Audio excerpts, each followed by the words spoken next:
Hello student, welcome to institute channel. आज हम शुरू कर रहे हैं बेटा हमारा जो क्लास 11th का चैप्टर नंबर 2 था, जिसका नाम था प्रतिशत त्रुटि तथा सार्थक अंक। तो हमने प्रतिशत त्रुटि क्या होता है उसके ऊपर न्यूमेरिकल बहुत ज्यादा अच्छे से आपको करा दिया है बेटा। अब आपको आज एक छोटा सा लेक्चर है बहुत ही, जिसका नाम है सार्थक अंक। तो हम सार्थक अंक क्या होते हैं वो पढ़ेंगे। तो उससे पहले समझो बेटा कि देखो, हर एक नंबर को अगर मैं कोई नंबर निकालना शुरू करूं बेटा, है ना, किसी चीज की वैल्यू निकालना शुरू करूं, तो मैं उसकी एक लिमिट तक ही यथार्थ पूर्वक मान, यानी कि उसका एक सही मान एक लिमिट तक ही निकाल सकता हूं बेटा मैं। ठीक है, मान लो मैं कोई भी संख्या लिखता हूं, तो उस संख्या के जो शुरू के जितने भी नंबर होंगे उन सब नंबर को हम कहते हैं विश्वसनीय नंबर। क्या कहते हैं? विश्वसनीय संख्या कहते हैं बेटा।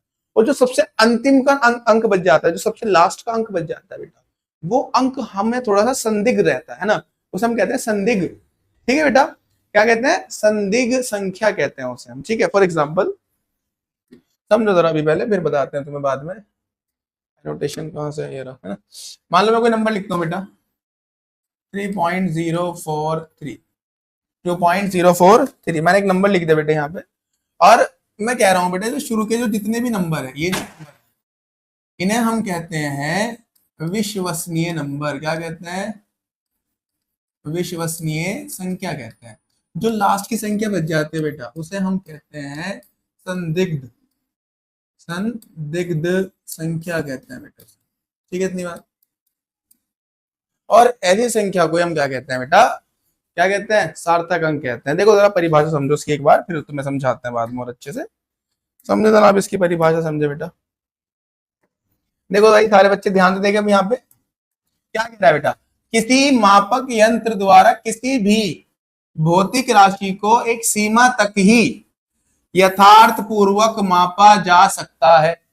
अभी हमने बताया बेटे, अगर मैं कोई वैल्यू मापना शुरू करूं, किस चीज की मेजरमेंट निकालता हूं, तो उसकी जो है बेटा एक लिमिट तक ही, एक सीमा तक ही सही वैल्यू आ सकते पूरी, है ना।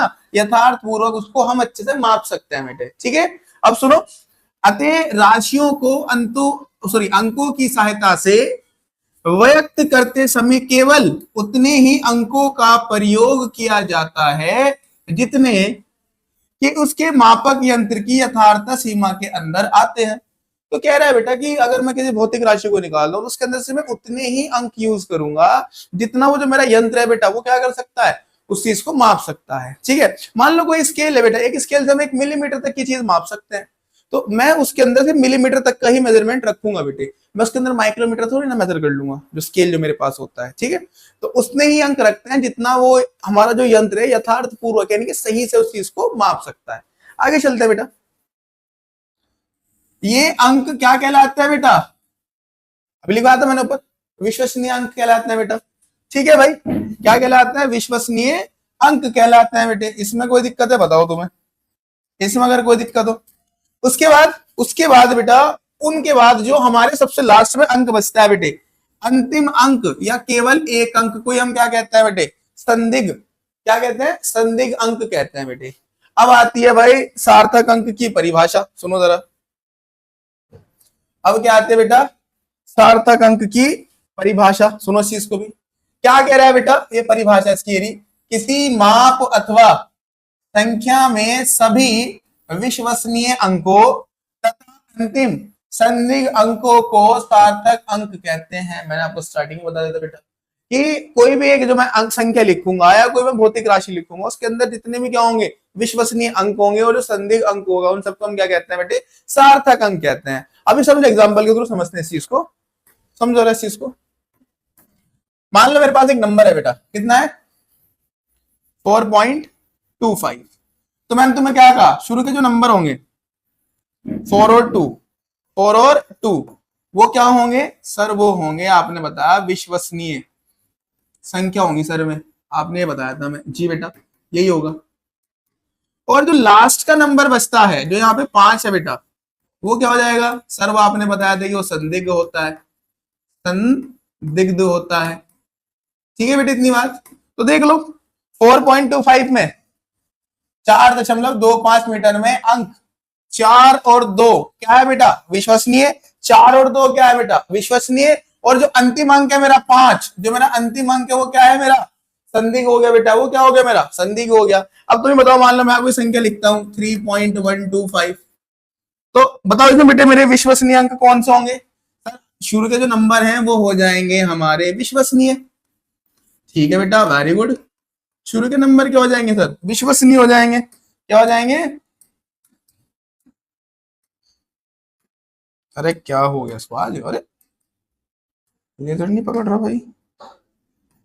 ठीक है, तो उन्हें क्या कहते हैं बेटा? उन्हें कहते हैं हम विश्वसनीय नंबर, अंक। ठीक है, विश्वसनीय अंक कहते हैं, ठीक है, नंबर नहीं कहते। ठीक है बेटे, अब जो लास्ट वाला नंबर है तो क्या कहते हैं सर? उसे हम संदिग्ध कहते हैं। तो ये तो बड़ा आसान है यार, बड़ा आसान है भाई, समझ में आ रहा है इतना? ठीक है सर, ये तो समझ में आ रहा है। आगे सुनो, एक अंक दे दिया उसने तो मैंने लिख दिया 3.12। उल्टा यहाँ पे, यहाँ कितना है? 3.152। तो बेटा शुरू के 3 नंबर क्या होंगे जल्दी बताओ? सर विश्वसनीय नंबर होंगे, अंक होंगे, सॉरी। और लास्ट वाले क्या हो जाएगा सर? लास्ट वाला हो जाएगा संदिग्ध। ठीक है ना? तो काफी आसान है भाई। क्या बताया हमने तुम्हें? अरे तुम कोई भी एक नंबर लिख लो यार, जो तुम्हारी इच्छा करता हो। तुमने लिख दिया कि सर मैं लिख रहा हूँ 6.038, है ना? तो हमने क्या कहा तुम्हें? हमने कहा कि जो भाई शुरू के जो नंबर होते हैं आखिरी वाले नंबर को छोड़कर, वो क्या बन जाएंगे सर? वो तो बन जाएंगे विश्वसनीय। आ गई अब तो बात समझ? पर लास्ट वाला क्या बन जाएगा सर? लास्ट वाला बन जाएगा संदिग्ध। आसान है यार, कोई दिक्कत तो नहीं इसमें, सिंपल सी बात है बेटा। जैसे एक नंबर दे रखा है कितना? 3.152। तो इसमें 3, 1 और 5, 3 और 1, 5 क्या है बेटा? विश्वसनीय। और जो आखिरी का जो है बेटा वो क्या हो जाएगा? संदिग्ध हो जाएगा। काफी आसान है। कुल कितने नंबर हो गए? कुल 4 नंबर हो गए। कुल कितने नंबर हो गए बेटा? 4 नंबर हो गए। तो सार्थक अंकों की संख्या कितनी हो गई? 4 हो गई। यहाँ पे कितना है बेटा? सार्थक अंक 3 हो जाएंगे। यहाँ पे कितने हो जाएंगे बेटा? 3 हो जाएंगे। आई बात समझ? अब जरा सार्थक अंकों को किन किन को आपको बेटा प्रायोरिटी देनी है, किन किन को काउंट करना है, किन किन को काउंट नहीं करना, उसके जरा नियम देख लो। क्या है भाई? सार्थक अंक को ज्ञात करने के नियम। बहुत अच्छे सुनना है बेटा, विद एग्जाम्पल है, हैंड टू हैंड सब चीजें क्लियर होती चली जाएंगी। समझो जरा, हैंड टू हैंड सारी चीजें क्लियर होती चली जाएंगी, तो ध्यान समझना। क्या कह रहा है भाई? पहला बेटे कह रहा है सभी अशून्य अंक 1, 2, 3, 4, 5, 6, 7, 8, 9, 10, 500 नहीं, सॉरी 12, 13, 14, 15, 16, इस क्लास में 0 नहीं आने का बेटा, है ना? अभी फिलहाल ऐसे लो। तो जितने मेरे अशून्य अंक हो जाएंगे बेटा, सब के सब क्या हो जाएंगे? सार्थक अंक हो जाएंगे। अगर 1 होगा, 2 होगा, 3 होगा, 4 होगा, 5 होगा, 6 होगा, 7 होगा, 8 होगा, 9 होगा, ये कहीं भी हो बेटे, आगे हो, पीछे हो, पॉइंट में हो, कहीं भी हो बेटा, ये सार्थक अंक के अंदर काउंट किए जाएंगे। ठीक है, इतनी बात। दूसरी बात क्या है सर? एग्जाम्पल देख लो पहले। जैसे नंबर दे रखा है कितना? 4, 3, 2, 5, सारे शून्य अंक है, सारे के सारे क्या है? शून्य अंक है। तो क्या होगा? कितने नंबर हो जाएंगे? 1, 2, 3, 4। तो मेरे ख्याल से सार्थक अंक 4 होने चाहिए। तो मेरे ख्याल से सार्थक अंक कितने होने चाहिए बेटा? 4 होने चाहिए। क्या कह रहा है? सार्थक अंक कितने हैं बेटा हमारे? 4 है। कितने सार्थक अंक है भाई? 4 है। दूसरा एक एग्जाम्पल और दिया बेटा, कितना? 62.4 है। तो सारे अशून्य, किसी में 0 तो नहीं है अभी, तो काउंट कर लो 1, 2, 3, ये कितने हो जाएंगे बेटा? 3 अंक हो जाएंगे। काफी सिंपल है यार। कोई नंबर मैं लिख देता हूँ चलो तुम्हारे लिए। मैंने लिख दिया 36218। बताओ कितने सार्थक अंक होंगे? जल्दी बताओ। सर सारे के सारे शून्य हैं। जी बेटा, सारे सारे शून्य हैं। कितने हो जाएंगे? 1, 2, 3, 4, 5। तो यहाँ कितने सार्थक अंक हो जाएंगे भाई? यहाँ हो जाएंगे 5 सार्थक। काफी आसान है। तो जितने भी अशून्य संख्या होंगी वो सब सार्थक अंक के अंदर काउंट होंगी। ठीक है, इतनी बात। आगे चलते हैं भाई। कह रहा है बेटा 2 अशून्य अंकों के बीच सभी शून्य सार्थक अंक होते हैं। अगर 2 अशून्य अंक यानी कि 1 से लेकर 9 तक कोई भी नंबर हो और उनके बीच में 0 और उनके बीच में 0, तो वो 0 भी काउंट किए जाएंगे। वो 0 भी काउंट किए जाएंगे। किसके अंदर? देख लो एग्जाम्पल 62,003। अब ये भी अशून्य है, ये भी अशून्य, और बेटा ये भी अशून्य है। ठीक है, अब इनके बीच में आ रहा है ना 0, तो ये काउंट होगा। ये क्या होगा? काउंट होगा। तो कितने हो जाएंगे सर? 1, 2, 3, 4, 5। तो मेरे ख्याल से 5 सार्थक अंक होने चाहिए। देख लेते हैं कितना है भाई। कह रहा है इसमें कितने सार्थक अंक है? देखो 5 सार्थक अंक। आगे बात समझ? अरे तुम लिख लो यार, एक मैं देता हूं तुम्हें एग्जाम्पल। मैंने लिख दिया 5002। कितना लिख दिया? 5002। बीच में आ रहा है बेटे, तो बीच में आने वाले 0 तो काउंट होते हैं। तो कितने हो जाएंगे? 1, 2, 3, 4। तो कितने सार्थक अंक हो जाएंगे? 4 सार्थक अंक हो जाएंगे सर। ठीक है ना? ठीक है, अरे तुम इंटेलिजेंट बच्चे हो यार, फिर भी ऐसी बात कर रहे हो। आगे सुनो, कह रहा है बेटा दशमलव रहित संख्या में अंतिम अथवा अनुगामी शून्य अशून्य अंक के दाईं ओर अंत में आने वाले शून्य, ठीक है ना बेटा? मतलब अनुगामी शून्य क्या होते हैं? जो अशून्य के दाईं ओर आएंगे बेटा। किधर आएंगे? दाईं ओर, राइट हैंड की साइड आएंगे बेटा, ठीक है। सार्थक अंक नहीं होते हैं। सुनो अगर मेरी बात, अगर जीरो बीच में था काउंट हो रहा है बेटे, अगर जीरो कहां था? बीच में था, काउंट हो रहा है। अब वो यूं कह रहा है कि अगर मेरे पास अशून्य नंबर है, मतलब मैंने लिख दिया कुछ 5 6 7 8 9, और उसके राइट साइड में जीरो आ रही है बेटा, बिना दशमलव का है, और राइट साइड में क्या आ रही है? जीरो आ रही है, तो वो जीरो काउंट नहीं होगा। मैंने क्या बोला तुम्हें? मैंने बोला कोई नंबर लिख देता हूं, मैं लिख देता हूं 400। अशून्य नंबर है 4, उसके राइट साइड में जीरो आ रही है ना, उसके राइट साइड में जीरो आ रही है बेटा, तो ये जो जीरो है, अब ये जीरो हम सार्थक अंक के लिए काउंट नहीं करेंगे। आगे बात समझ? तो यहां कितने सार्थक अंक हो जाएंगे बेटा? एक हो जाएगा। आगे ना बात समझ? इसका जो मतलब होता है अनुगामी शून्य का मतलब जो राइट हैंड में जीरो होंगी आपके, ठीक है ना? राइट हैंड देखो उधर बैठ रहा है ना। अब इसको एग्जाम्पल के थ्रू देख लेते हैं, जो लिखवा रखे हैं एग्जाम्पल। यहाँ क्या कह रहा है बेटे? 51,600 कितना नंबर है? 51,600। अशून्यांक काउंट होगा, अशून्यांक काउंट होगा, अशून्यांक काउंट होगा, तीन तो होगा बेटा। मगर जो जीरो है वो तो राइट हैंड साइड में आ रही है, और दशमलव भी नहीं है इसमें बेटा, राइट हैंड साइड में आ रही है, तो इसका मतलब ये दोनों जीरो काउंट नहीं होगी। तो कितने अंक हो जाएंगे? 3 हो जाएंगे। तो सार्थक अंक कितने हमारे यहाँ पर बेटे? 3 है। जी सर समझ में आ गया। अंतिम दो शून्य सार्थक अंक नहीं है, अंतिम दो शून्य सार्थक अंक नहीं है। हमने कहा यार खुद भी लिख सकते हो, इतना तो तुम यार खुद भी लिख सकते हो। मैंने 25 तो लिख दिया, बताओ कितने सार्थक अंक होंगे? बताओ जल्दी, दे दो कुछ बच्चों तो आंसर। कितना आंसर आया बेटा? सर 2 आया इसका आंसर। 2 क्यों आया बेटा? भाई अशून्यांक काउंट होगा, अशून्यांक काउंट होगा। जीरो किधर आ रही है? जीरो आ रही है किधर? सर जीरो आ रही है राइट साइड। जीरो किधर आ रही है? राइट साइड, तो वो काउंट नहीं होगा। तो कितने शून्य सार्थक अंक होंगे यहाँ पे? 2 सार्थक अंक। आगे ना बात समझ? आगे चलते हैं बेटे। अच्छा ठीक है, आगे चलते हैं। नंबर 4, अभी तक समझ आ रहा है बेटा? अगर कोई भी अशून्य अंक होगा सार्थक अंक होगा, अगर जीरो दो अशून्य के बीच में आएगी वो भी काउंट होगी, अगर जीरो एक ऐसा नंबर है जिसमें पॉइंट नहीं है और उसके राइट में आ रहा है तो वो काउंट नहीं होगा। ठीक है, इतनी बात। आगे सुनो, ठीक है बेटे सुनो जरा। कह रहा है यदि दशमलव बिंदु से पूर्व, दशमलव बिंदु से पूर्व कोई अशून्य अंक ना हो, अर्थात संख्या एक से छोटी हो, मतलब 0.2 0.23 0.06 ऐसे नंबर जीरो से स्टार्ट हो बेटा, मतलब आगे कोई नंबर ना हो, 0 पॉइंट समथिंग से स्टार्ट होता है। ठीक है भाई? तो दशमलव बिंदु के तुरंत बाद के शून्य, ठीक है भाई, सार्थक अंक नहीं होते, सार्थक अंक नहीं होते। समझो जरा इस चीज को भाई, थोड़ा सा यहां समझाता हूं तुम्हें इस चीज को। पहले मैंने बोला कि कोई भी नंबर अगर दशमलव के बाद शुरू होता है, जीरो से स्टार्ट हो रहा, ठीक है, 0.03 है, एक है 0.00125, एक है बेटा 0.0000532। ठीक है भाई, ये है, और एक है 0.00503। ठीक है बेटे, ये है मेरे पास। अब ये बोला है कि अगर कोई नंबर एक से छोटा हो, मतलब जीरो से स्टार्ट हो रहा हो, किससे स्टार्ट हो रहा हो? जीरो से स्टार्ट हो रहा हो, तो पॉइंट के जो जस्ट बाद जीरो आती हैं, जो पॉइंट के जस्ट बाद, अगर पॉइंट के ही तुरंत बाद जीरो आनी शुरू हो जाए तो वो जीरो काउंट नहीं होगी, वो जीरो काउंट नहीं होगी। आ गई क्या ये बात समझ? जी सर आ गई समझ।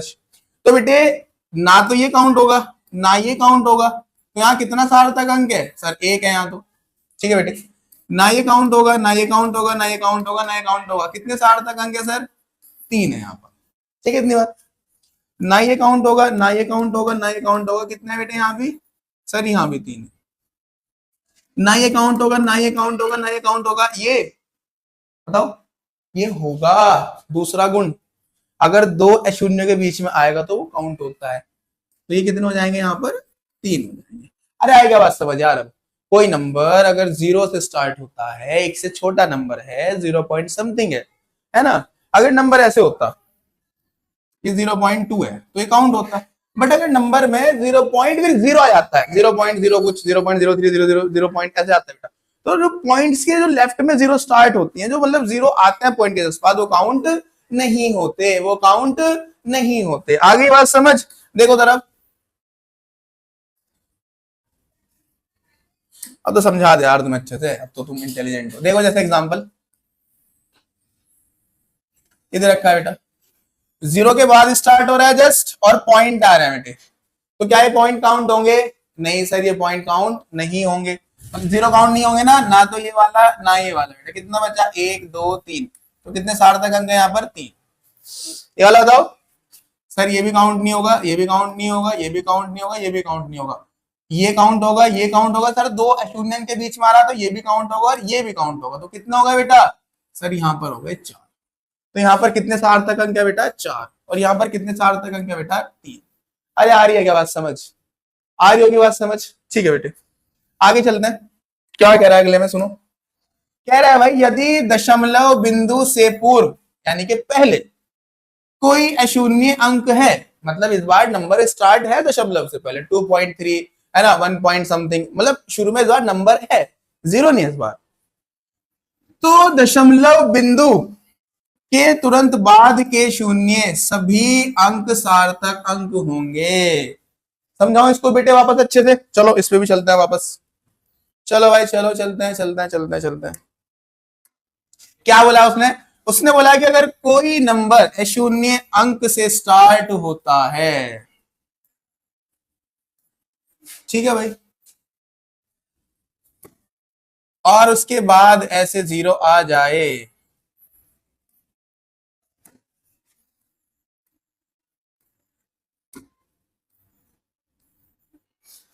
तो अब ये 0 काउंट होंगी। अब ये 0 काउंट होंगी, ठीक है। अब ये 0 क्या होंगी भाई? अब ये 0 हमारी काउंट होंगी। अरे आगे क्या बात समझ यार, अब करो काउंट जरा फटाफट, करो काउंट भाई। 1 2 3, यहाँ कितने सार्थक आएंगे बेटा? 3। 1 2 3 4, यहाँ कितने हैं? 4। 1 2 3 4, यहाँ कितने हैं? 4। 1 2 3, यहाँ कितने हैं बेटे? 3। और यहाँ कितने हैं भाई? 2। अरे आ रही है क्या बात समझ? बात समझ आ रही होगी बेटे।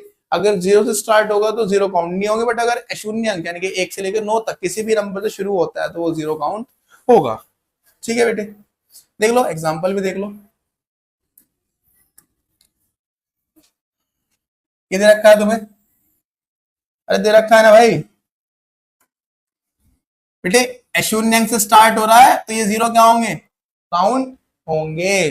तो 1 2 3 4 5 6, कितने सार्थक अंक होने चाहिए? 6। तो देखो 6 आंसर है बेटे। किससे स्टार्ट हो रहा है? अशून्य अंक से स्टार्ट हो रहा है। कितने हैं? 1 2 3, काउंट होंगे तीनों। और एक ये कितना हो गए? 4। मेरे ख्याल से यहाँ पे 4 होने चाहिए। देख लो बेटा कितने हैं? 4 ही है। तो आ रहा होगा समझ, सारी बातें समझ आ रही है ना बेटे? अगर नहीं आ रही तो एक बार जरा वापस से पानी पियो गिलास, ठीक है, और दोबारा देखो। दोबारा देखना पड़ेगा, और थोड़े ना मैं कुछ और करूंगा। मैं तो भाई बहुत अच्छे से पढ़ा रहा हूँ, इसलिए तुम्हें थोड़ा ध्यान देना है बेटा। अगला सुनो,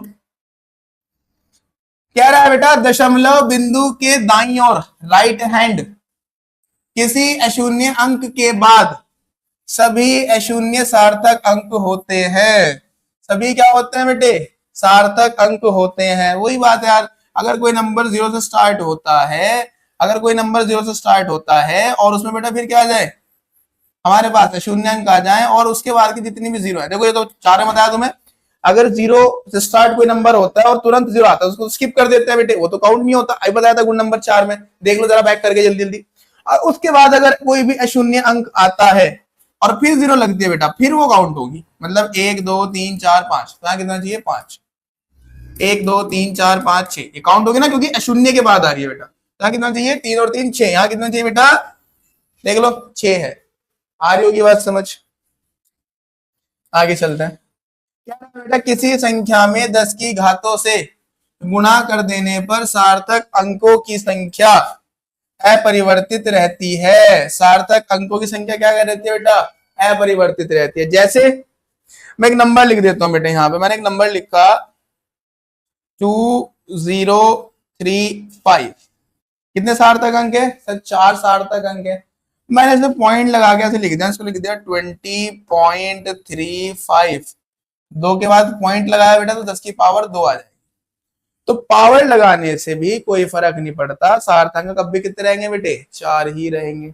या अगर मैं इसको लिख दूं कि भाई 2.035 10 की पावर 3, तभी बेटे सार्थक अंक 4 ही रहेंगे।